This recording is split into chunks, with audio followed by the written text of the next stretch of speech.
Free audio post-production by alphonic.com. Hello, welcome to the show. My name is John Richardson, although you probably already know that. So before we start, this is just a quick note to tell you what you're about to hear. We've got Tim Standish on the show. He is the author of the Sterling Directive. It's an alternative history set in the late Victorian era. It's not some sort of comfy period costume drama or anything. However, some elements would sound vaguely and weirdly familiar to us of the modern era. You've got telegraph networking, you've got mechanical computers, and you've got a data-driven state starting up as well, which is the world-building hook. So when information is searchable, identity becomes traceable, policing changes, crime changes, and politics changes as well. It's almost like the modern world is sort of pushing through the corsets of the Victorian era. So today we dig into that. We dig into the everyday mechanics. We see who controls the data, who hacks it, because yes, you have hackers in this book as well, and what happens when the wrong person gets spotted. So cue the theme music and then we're straight.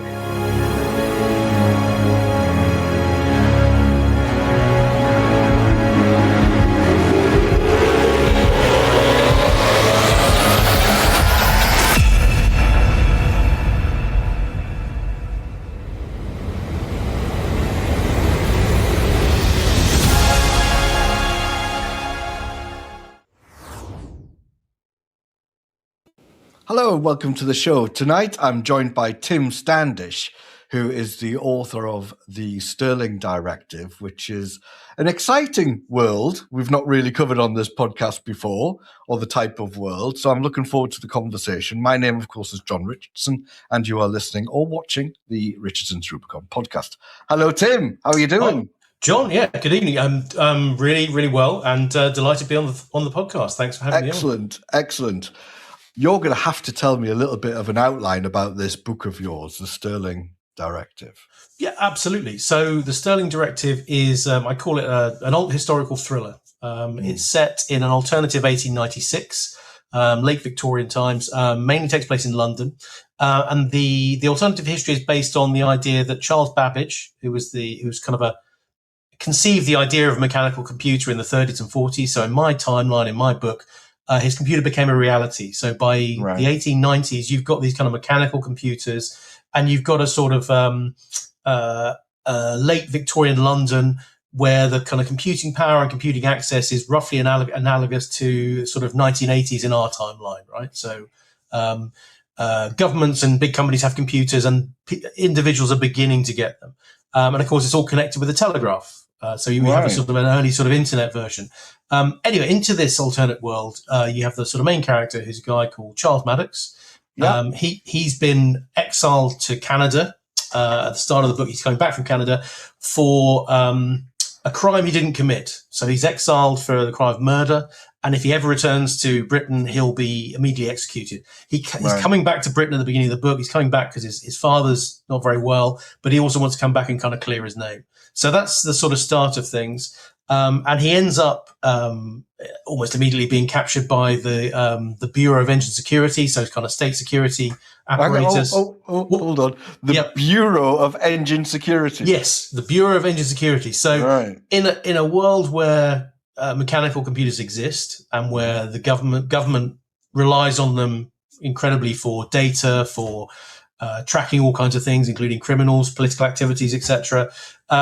There's a Bureau of Engine Security in the British Empire whose remit is to make sure that the wrong people don't get hold of the wrong data, but also to use the data they do have in whatever way the government sees fit, which is largely, could be perfectly kind of innocuous everyday things like tracking stores or social security or something, or some sort of societal data, but it could also be for more nefarious purposes. So tracking political opponents or political groups, etc. So the Bureau of Engine Security in this world are a sort of, say, they have a paramilitary arm. They're sort of state security. They're sort of a little bit like a cross between Special Branch and MI5 and sort of private army. So they're quite important. Do they have the old Victorian uniform, with the sort of brass buttons and things like that? So they sort of, sort of. So I kind of, they sort of have a uniform. They tend to wear black. They tend to wear black, dark grey, sort of paramilitary looking.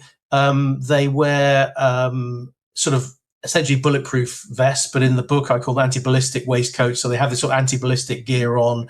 They're quite sort of, they have, body armor. They're quite, they sort of would be quite a militarized version of. They're not quite your local Bobby, right? They're kind of, they're a little bit. They've got a few defenses. Exactly, and they carry guns.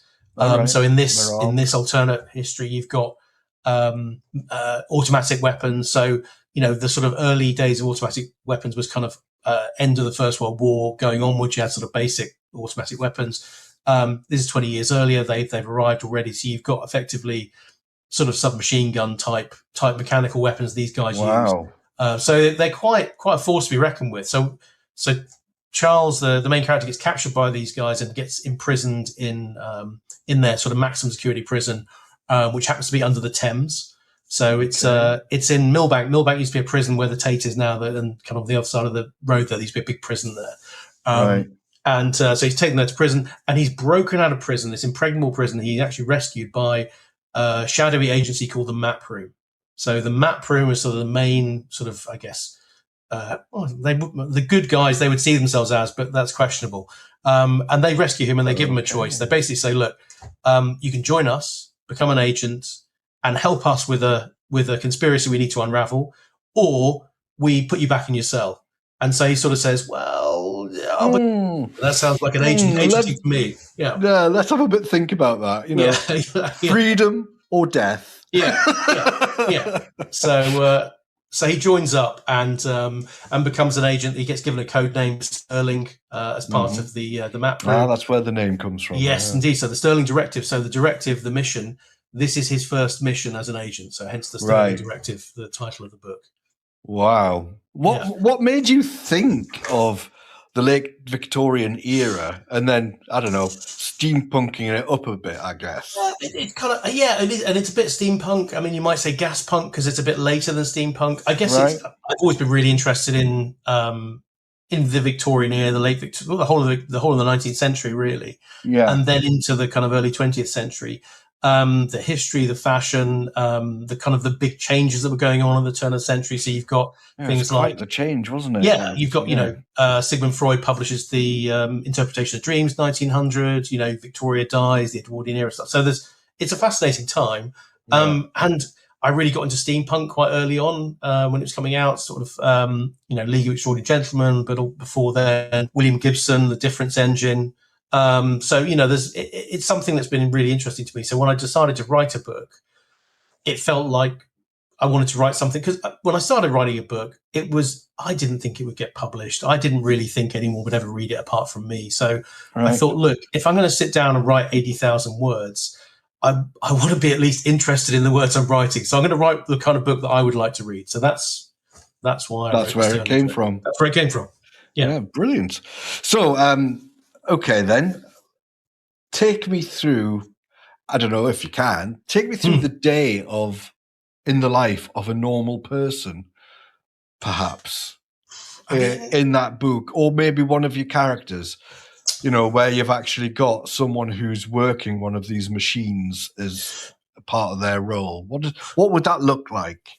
Right. So there's a character in the book called Patience. Yeah. And she is a tapper. She works for the Map Room and she is their tapper. So in my book, tappers are effectively hackers, right? They're sort of software engineers, sort of computer programmers, but the word tapper has a slightly derogatory tone. So it's a bit like hacker. So you probably wouldn't get a tapper working for a company. But Patience is the tapper for the Map Room. And so the way that she kind of engages with this kind of information age that I've got going on is firstly via a mechanical computer, so an analytical engine. So she would log on to this thing, but which is large, probably takes up half a small room. So half your study would be this kind of mechanical machine, all kind of, by this stage, yes, it's still gears, but there's probably some valves and things in there. If you've ever seen the sort of the computers at Bletchley Park, the kind of stuff they were working with, it's that sort of technology, because we've come on quite a long way from Babbage's early designs. And the screen is so one of the sort of new technologies I invent in the book, because sometimes I'm just exaggerating what already existed, but the screens they have are these sort of, do you remember the old-fashioned railway thing, boards in railways where they went, what, the flicker board thing? The flicker boards, and they kind of flicker down and change things. So in the Sterling Directive, the computer screen, rather than being like the kind of screen we're seeing each other on now, is a kinetic screen. So it's a mechanical screen. So it has, look, instead of pixels, it has little cubes, I guess, that flip round. So you can have a black and white picture, effectively low resolution. But, effectively you can, create low resolution text. Yeah, this sounds amazing. So she would log on, she would start the engine, the analytical engine. It would kind of whir up, spin up. They talk about, and then the screen would come to life. And then it's a bit like kind of early 80s computers. So it's like, MS DOS. There's no Windows, there's no web, there's no graphic interface. No, it's all command line. It's all command, exactly. It's all command line stuff. And so what she would do is she would then, there's a couple of things she might do. So let's say she wants to go and hack in and get some information. So then she would, in the book, she talks about having done this in the past. She would open a connection via the telegraph to a data source somewhere else. So it might be military records or something like that. And she'll then go off down the telegraph line and effectively remotely log into this data source, and using the commands on the screen, which the average person wouldn't be able to follow this. So again, it's like kind of, command prompts. You can't, it's not point and click. You're not going to be able to do it if you don't know what you're doing. But she can log into this place, access the files she needs, and get them out. Right. One of the things she does in the book, it's not really a spoiler because it happens relatively early on. But in this world, so if you're a policeman in this world, for example, you'd be very familiar with taking someone's Bertie. And taking someone's Bertie and taking their Bertie is short for Bertillon. And Alphonse Bertillon was this French policeman genuinely in the 1870s. Right. Okay. And he had this idea for identifying and categorizing criminals, basically. So the idea was, how do you know you've caught the right person? How do you know if someone is released that they're reoffending? So he had this system which was to do with taking measurements of the face, of the body, taking a photograph, marking down characteristics, and it was called the Bertillon method, or Bertillon. I don't know how you pronounce it. Bertillon method. Bertillon, probably, yeah. So in the book, so my thinking was, okay, you've got Victorians, and you imagine the kind of things that Victorians tried out, the ingenuity they had to give things a go. You've got mechanical computers. So how would you systemize this system, this Bertillon system? So I had this idea that what you'd have a kind of mechanical sort of helmet, like a flying helmet you put on your head, or something like that, and it would have little measuring rods in there, right? And it would basically take a measurement.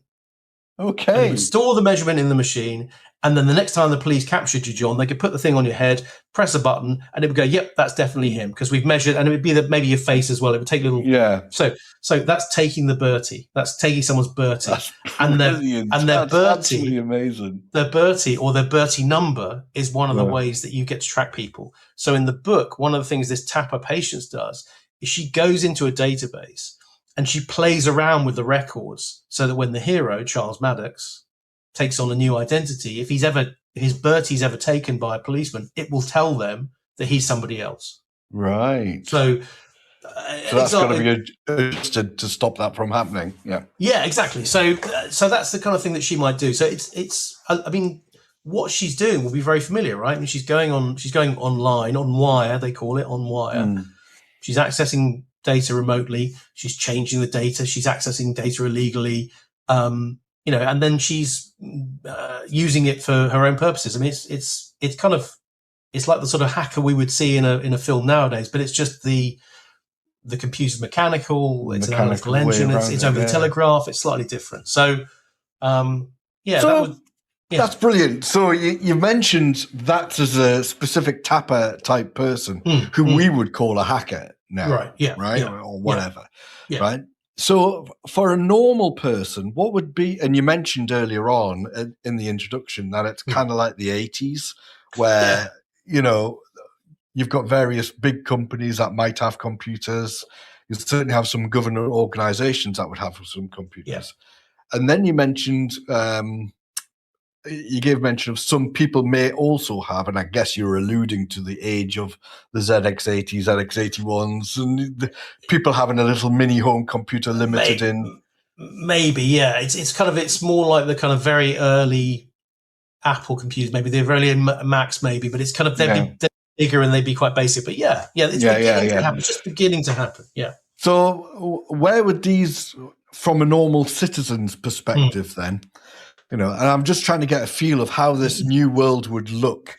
So I believe I've read somewhere that you've got police and hot air balloons.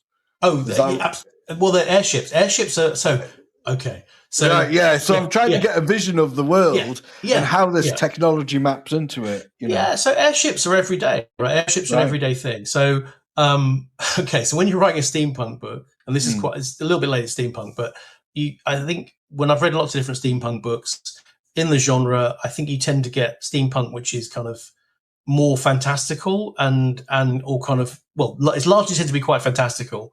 Or you've got steampunk with fairies and magic, or you've got a lot of steampunk is quite fantastical. Some steampunk is quite everyday, but one thing that is in every steampunk book I've ever read is airships. And airships are, if you didn't know this, incredibly cool. And airships should exist and they should be everywhere. So we should use them all the time now. We should use them all the time. They would make sense. You wouldn't need lorries jamming up roads because the airships would do the last mile solution and drop things Beautiful off. airships. Absolutely. And they'd look amazing and they'd be wonderful. And they, these days they'd be electric and anyway. So I knew I wanted airships in the book. So in building my world, so this is about world building, your podcast, John. So I think in building my world, I had some rules for myself. So, particularly in terms of the Babbage engine, right? So what can it do and what can't it do? So it can't just be a magic wand that makes anything possible. So, in one sense, what does it do? Well, it probably accelerates development by 15 to 20 years because you've got computing power. You can not quite run simulations, but you can run equations multiple times. You can kind of see. So in my mind, that helps architects and engineers, all sorts, right? So you got 15, 20 years in advance of anything that happened in our world. So airships in the 1900s, airships were around in the sort of 20s and 30s. So that makes sense to me. And they're every day. And you have airships for delivering goods. Airships. Yes. So when Maddox arrives, he arrives on an airship. So he's just come on a transatlantic airship from the States, from the US. That kind of journey is every day. So if you think about the 80s and think about what was happening to the way people took holidays, for example, or the way people worked or where they traveled, intercontinental travel became perhaps a bit more accessible to the everyday person. So, if you've got a world where airships exist and they're not inexpensive, but they're relatively available, it's quite... then you might see more of a cosmopolitan makeup London was anyway in those days, but you might see more people traveling around the world, but it's an everyday thing. Goods can be, imported from all different places. You can have, kind of more fragile things being taken in airships, perhaps over distances. So that's the way it kind of, would probably impact on people. I think the other thing for me that I would see a combination of the telegraph and Babbage's analytical engine doing is it begins to connect interests, right? So you've got movements that were kind of fringe and fragmented might actually coalesce and become more powerful earlier. So I would think in the 1890s, you've probably got the suffragette movement earlier than it really came to the fore. I've got you. Yeah. And have more. And movements like that would have more of an impact. So you might have political movements, which would be fringe movements, actually becoming quite mainstream.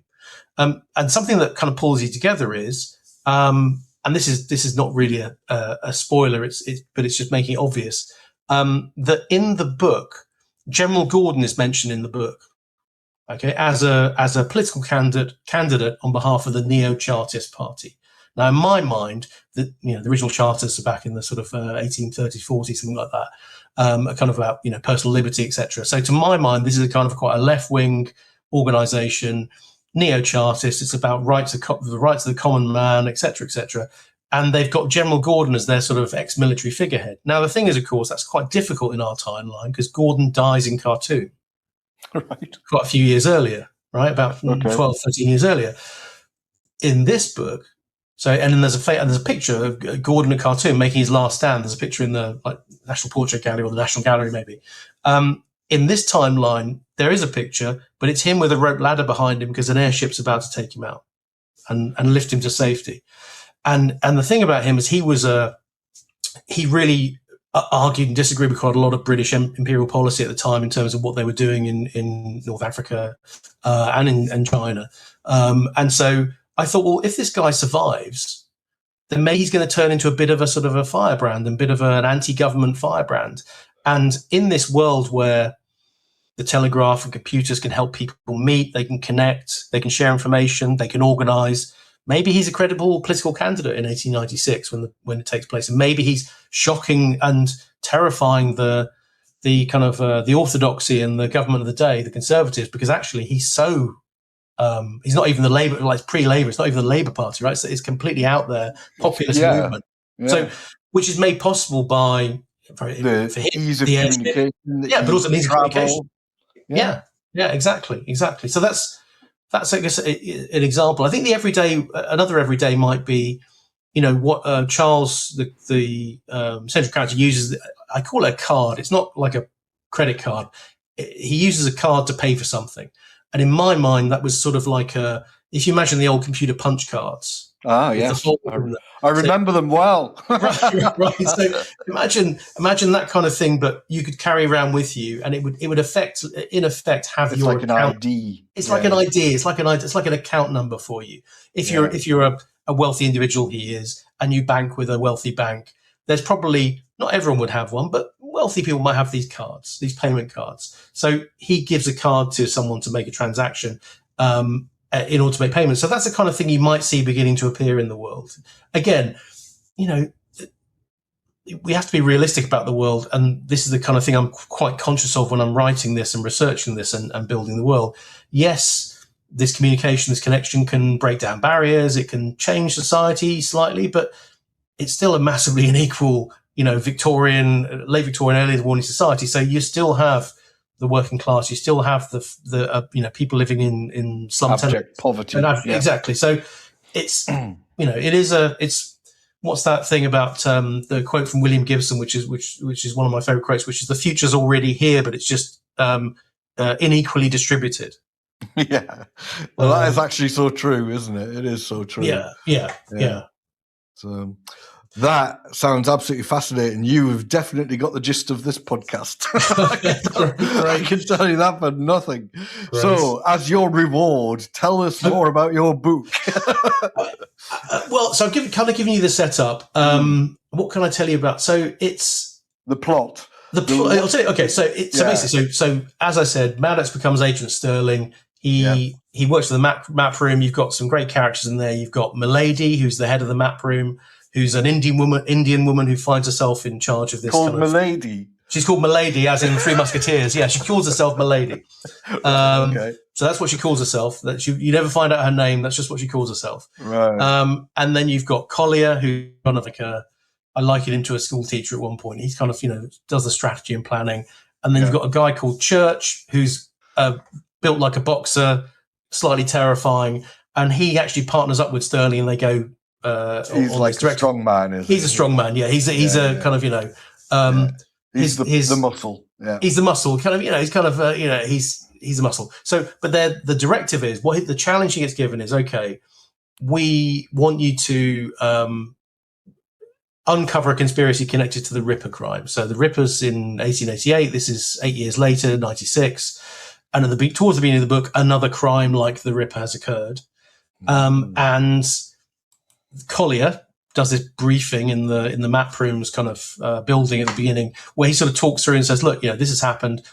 Here's some evidence. We think it's a conspiracy, and we'd like you to get to the bottom of it because we think it's a conspiracy that might involve the government. So, okay. So far, people have got reading that can kind of go, yeah, I've heard of that. That sounds right. So then Sterling and Church, basically the book is the story of their journey, their quest to uncover this conspiracy, find out who's behind it. Yeah. And along the way, so mainly in London, like I said, they go to Blackpool to look for someone who's possibly a witness of the Ripper. They end up going off to the wilds of Kent towards the end of the book. Deepest, darkest Kent. Darkest Kent, towards East Kent, where they have there's a kind of a chase through the countryside where they're chasing an airship using a special mechanical vehicle, which I will not spoil for anyone watching this podcast because I think it's okay. You should read it. But yeah, so and along the way they have a fight on a train because you've got to have a fight on the train. And before they're fighting on the train, they are playing billiards on the train because in this world, Brunel's broad gauge was adopted as a national high-speed rail. Oh, wow. What a detail. Yeah. So at one point they come back from Blackpool. Right, hang on. We need to tell people what this detail means. Okay. The broad gauge. So back in the early days of railways in Britain in kind of early 1800s, there were all kinds of different designs and of railways and trains and all the rest of it. And eventually there became a standard thing, which was the sort of standard gauge railway, which is like 4 and a bit feet or something like that, which is what gets used today, and it became standardized. It's the width of 2 donkeys or something. Like that. Yeah, it's like a Roman chariot width, or so the story goes, right? Yeah. And that was the standard. Brunel, Isambard King de Brunel, phenomenal inventor, incredible inventor, engineer, builder, architect, polymath, decided that narrow gauge wasn't good enough because it wouldn't allow him to go fast enough. And so he developed this thing he called broad gauge, which was about 7.5 feet wide, something like that. And there was the gauge wars occurred where basically he tried to convince everyone this is a bit like VHS and Betamax. Yeah. So I only just thought about it. It's only just hit me. It's a bit VHS and Betamax because his gauge. Do you know what? There'll be people watching now and they'll be going, "What's VHS and Betamax, Grandad?" that they can look up. They can Google that, right? I'm not telling them that. But so broad gauge is more stable. You can go faster. You can have wider carriages, so they're more comfortable. Yeah. In my book, it's a cut down. It's like 2/3 size or 3/4 size billiard table. You can play billiards in a bar while you're on your journey if you're a first class passenger. Yeah. But it just didn't get adopted because narrow gauge was already there. The government, it was standardized, and he ran broad gauge railways in Wales, GWR, wasn't it? Wales and the southwest, I think, until maybe the 1870s, and then finally they gave up and everything became boring old standard gauge. So, back to so they're on this imperial gauge, I call it imperial gauge railway. So in the world of the Sterling Directive, I imagine that they weren't very good at turning corners. The broad gauge, the turning circle was terrible. So you have, I imagine, high speed up and down trains. So they change at Preston. So they go from Blackpool to Preston on a standard gauge to Preston on a standard gauge, change onto this high speed. And they get the train back to London on this high speed, and there's a fight on the train, and there's halfway through their billiard game. Anyway, so that's middle of the book. I don't want to say too much. I don't want to give too much away, but I think I was looking at the Ripper connection and the corruption piece. You see, that was really what I was. Yeah. So trying to pique their interest with. Well, and when you're writing it, how many books have been written about the Ripper? I mean, hundreds, right? And how many? It's in sci-fi and fantasy and all that sort of thing. So, and I think you have to even appeared on Star Trek, Right.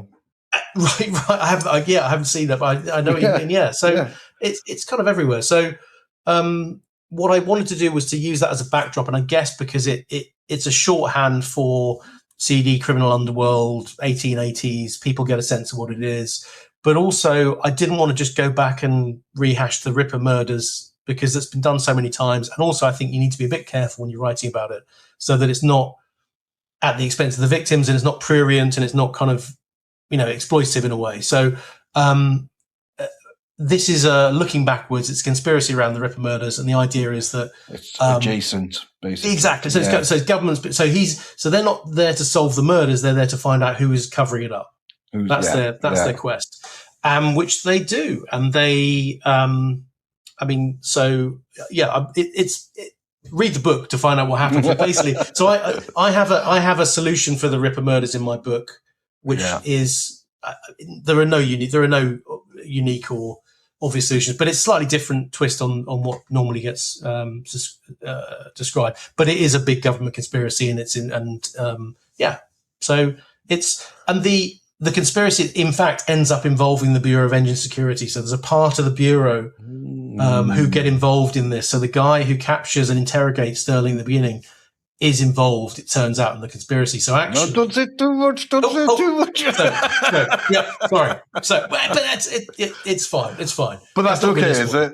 That's not really a spoiler. That's not really a spoiler. Right, okay. It's a little spoiler, but not really. Not really. I think so... what else can I tell you? Well, I don't know. I'm bombarded now. Sorry, Joe. I get very excited. It's a fascinating subject, and it is a fascinating subject. I'm absolutely loving it. So let's have a look. Teleprint machines, analytical. Right. So one question I've got. Okay. Right. Yeah. When I was doing some research, I found out about mechanical spring heels. Yeah. Could you... Now then, I've got this vision in my mind as what they are, right? Okay. So could you correct me on this or put me right on it? Because I'm thinking that they are literally mechanical spring heels that you put on your shoes or something. Very similar to the blade type things that disabled people can wear. So inspired by that. So this is going to be a spoiler. So this is definitely... Oh, hang on. It's definitely a spoiler, is it? Definitely a spoiler. Hang on a second. Hang on. Yep. Alert. We have a spoiler alert. Skip forward a few seconds. Okay. There we go. Here we go. So spring heels, yes, inspired by that, inspired also by the kind of things, those sort of stilts on springs that people walk on. But they are mechanical contraptions that wrap around the legs of Sterling and a couple of his guys. So the map room has its own little private army called J Company, or J's, and they're basically like little special forces guys. They're a little group, about 15, 20 of them that the map room have access to. And Sterling is with a handful of them chasing this airship over the Kent countryside in a kind of misty landscape and a marshy, misty landscape. And they chase them by wearing spring heels. That's amazing. And they are these mechanical things that you clip around your leg. They sort of fasten around your legs, and then they're chemically powered. So there's a chemical engine in each contraption, and there's a metal ripcord that gets pulled out, which then powers the legs, and you're then effectively kind of pistons extend from the bottom, and then you're then about 7 or 8 feet tall and bouncing around, and you can kind of move around, and you can then move a lot quicker than you could if you were just running around. You still got to be pretty fit to do it, right? But but you could run quickly. So they managed to catch up with this airship it's in the kind of penultimate chapter. So I won't say too much about that. But that's what spring heels are. That's brilliant. So let me ask you a question, John. Do you know where the word spring heel comes from? No, I don't. Not at all. So and this is not a spoiler, but this is just it might be interesting. So there's an urban legend called Spring Heel Jack from Victorian times, and it's down to people found strange footprints across their roofs when it snowed. They found footprints across their roofs, or through their fields that didn't seem to be stopped by any kind of anything in the way the footprints carried on. And so the story was that it was this mysterious ghostly figure called Spring Heel Jack, who was sometimes seen. I mean, this is all friend of a friend type story stuff, but was sometimes seen by, he had a cloak behind him, and he kind of, would leap onto buildings and run across the buildings in a kind of bounding way. Some people said he was the devil. Some people said he was a demon. Anyway, Spring Heel Jack. People watching this can look it up. It's a Victorian sort of urban legend. Yeah. And so, and I'm really interested in, I don't know if you know the magazine 40 Times. Yes, I do. Yeah. So I quite like 40 Times and that kind of thing. And so when I was thinking about how they were going to catch up with this airship, I kind of came up with the idea of these quite steampunky type. They're probably the most steampunky thing in the book, because otherwise I tried to keep it quite sort of based in reality. Yeah. And then I call them Spring Heels because of Spring Heel Jack. As a nod to Spring Heel Jack. Yeah, exactly. So there you go. That's an Easter egg. That's not a spoiler. That's an Easter egg. Ah, brilliant. Okay. So, Tim, where can they get your book from? It's available on Kindle as an ebook.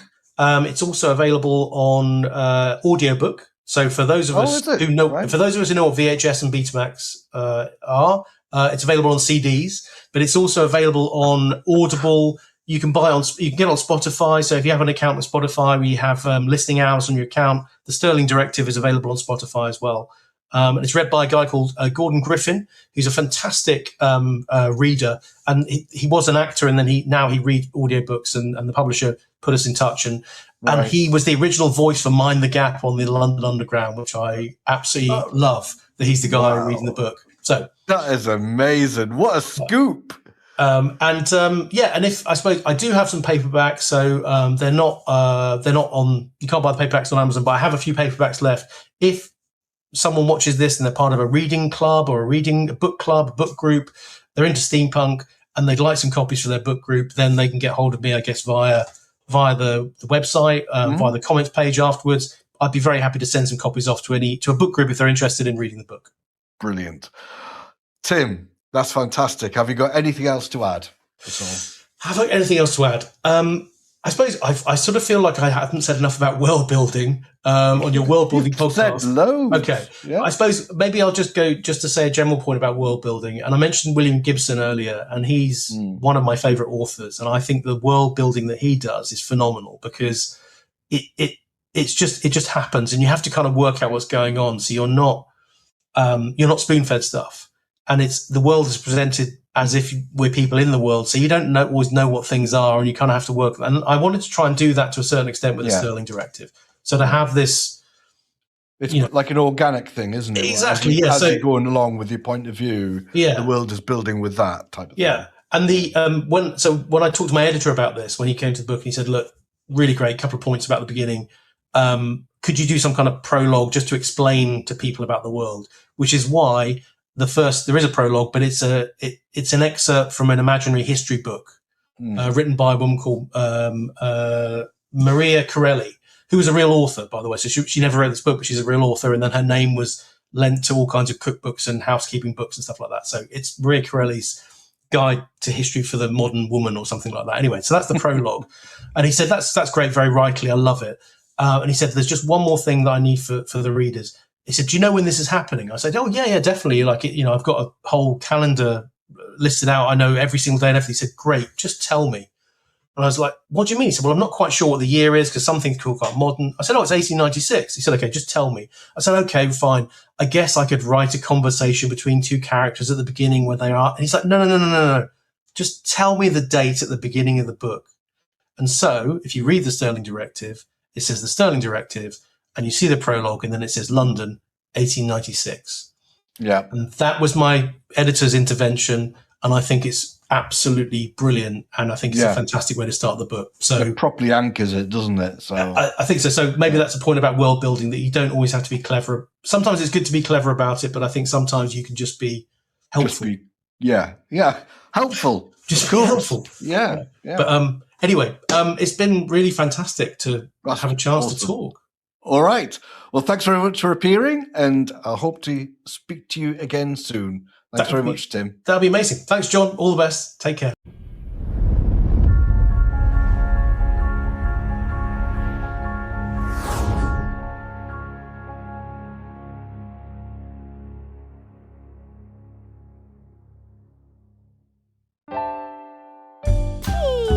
Get John a coffee using coffee. It'd be dead lush, man. Just go to richardsonsrubicon.com and click on the big coffee thingy. Cheers, Petal.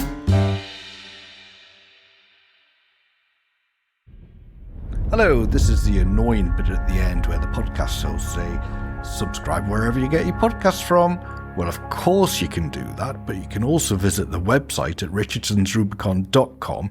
You can subscribe from there just as easily. You can visit our forums and take part there.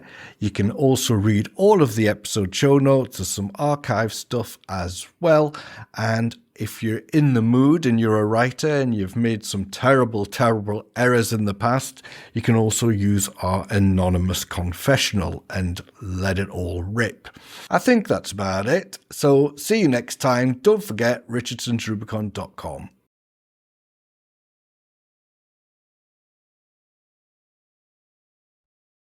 Free audio post-production by alphonic.com.